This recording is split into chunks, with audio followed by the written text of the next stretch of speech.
Graça e paz, meu nome é Wellen Simões e nesse canal eu falo sobre restauração de casamento.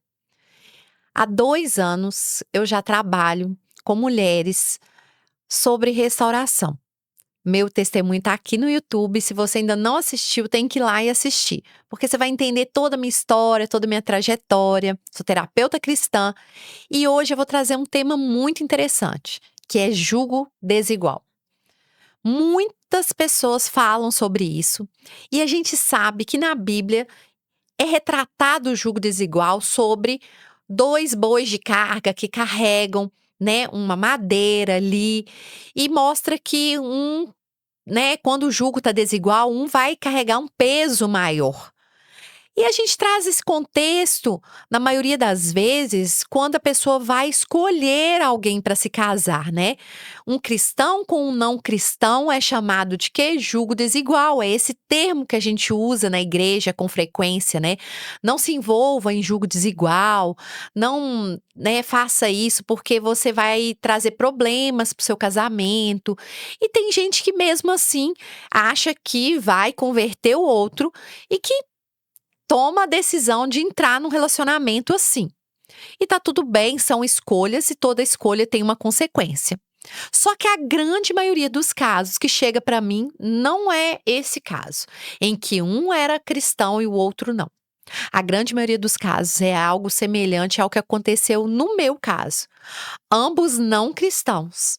Ambos não professam a fé cristã ou se dizem simpatizantes do cristianismo, mas não são realmente convertidos.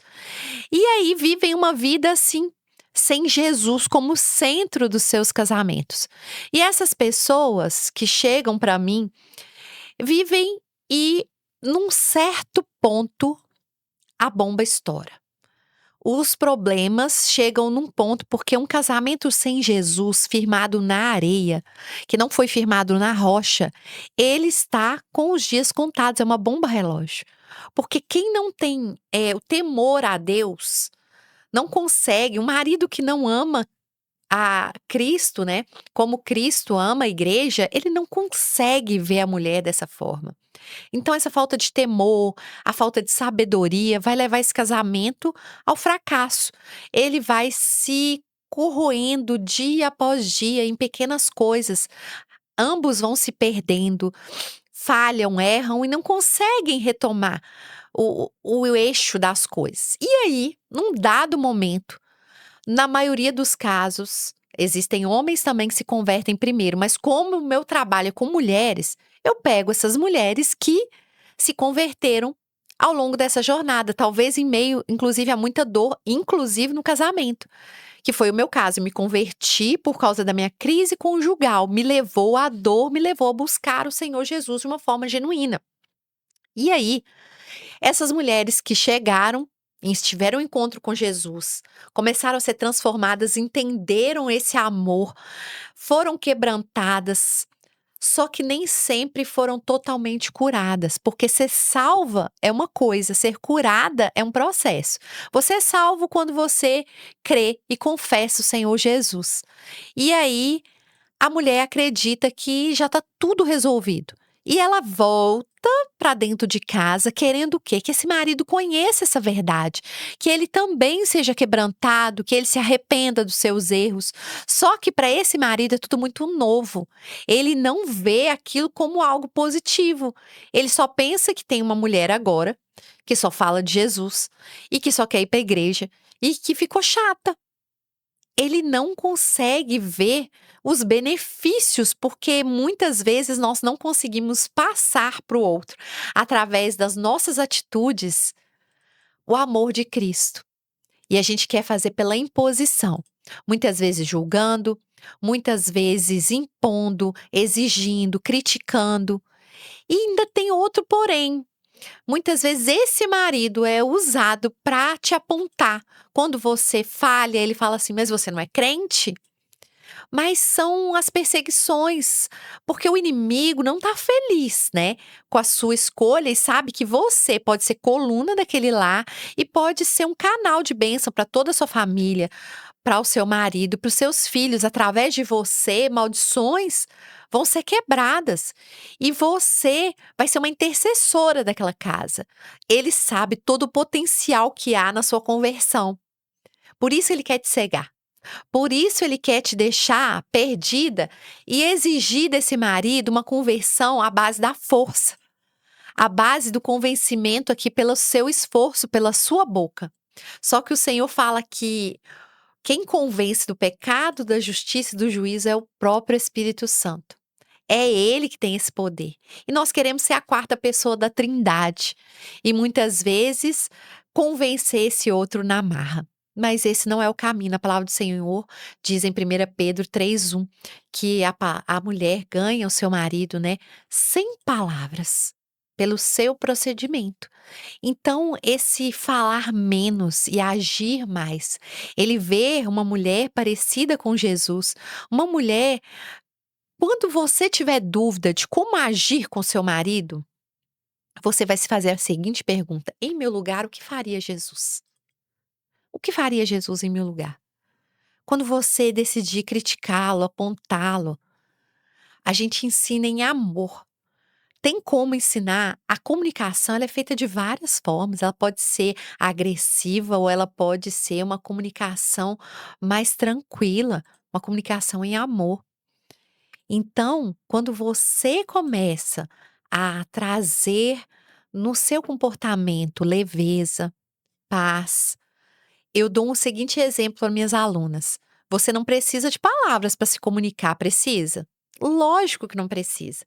Se você está na sua casa, seu marido chega e você está toda desarrumada, está nervosa, com a testa franzida, emburrada, ele já sabe, você não precisou falar uma palavra, ele já entendeu o seu recado. Você não está bem. Se ele chega, você está louvando, está ouvindo louvor, está com o semblante leve, você já se comunicou, você já deu um recado. Então a gente comunica de forma verbal e não verbal. Se você está batendo as panelas, você está dizendo: eu estou nervosa. Se você está fazendo as coisas, e conversando naturalmente, você também está dando uma dica do que você está sentindo. Então a comunicação ela é feita de várias formas. Às vezes a pessoa não fala nada, ela só faz assim, um olhar, ela já mostrou. Ela já mostrou o que ela está pensando. Então você precisa ter mais sensibilidade em ser a Bíblia que o seu marido lê. Você precisa ter discernimento. Seu marido te vê jejuando, orando, ele já te pegou orando ajoelhada assim? Ele tem o hábito de te ver fazendo isso? Ele vê você louvando o Senhor? Ele vê você tratando bem as pessoas na rua? Ele vê você sendo uma mulher sábia? Isso tudo você precisa se perguntar. O meu comportamento trouxe uma influência grandiosa no meu marido. O meu marido foi vendo uma mulher diferente, uma mulher que aprendeu a falar menos, não falar de forma crítica. Eu aprendi a segurar minha boquinha, porque nós temos o hábito de querer derramar no outro tudo o que sentimos. Ele não é o seu psicólogo, nem seu psiquiatra, nem seu terapeuta. Faça isso com um profissional.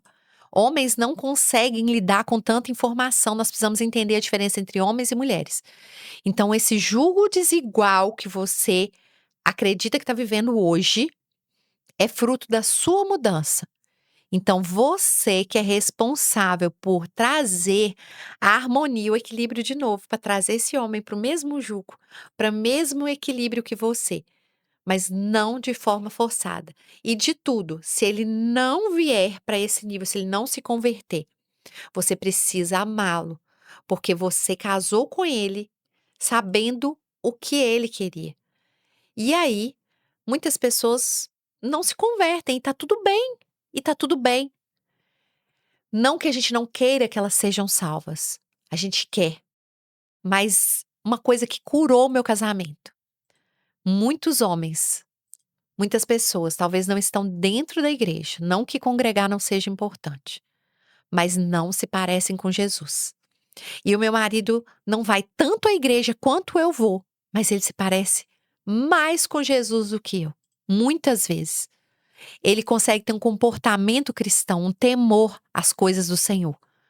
E o que me curou foi quando um dia, para finalizar, eu vou te deixar esse testemunho. Uma aluna me contou que o marido dela era pastor e a abandonou para viver com a secretária da igreja. E Deus disse para mim: "Você quer um homem que esteja no altar, só esteja no altar, ou que me sirva e me ame verdadeiramente?" Então, meu marido, ele é um cristão por atitudes, ele vai à igreja, mas não é isso que faz dele ser um cristão. É o comportamento genuíno de cristão. É nos honrar, nos proteger, fazer o que precisa ser feito, perdoar e agir como um homem de Deus. Espere uma atitude de homem de Deus do seu marido e tenha uma atitude de mulher de Deus. Isso vai fazer toda a diferença. Você que gostou desse conteúdo, que sabe que precisa aprender mais sobre isso, eu tenho uma mentoria de 30 dias onde eu vou te acompanhar, vou te auxiliar, vou estudar o seu caso e vou trazer algo personalizado para o seu problema. Então pode me seguir aqui, se inscreve no canal e receba mais conteúdo sobre esse.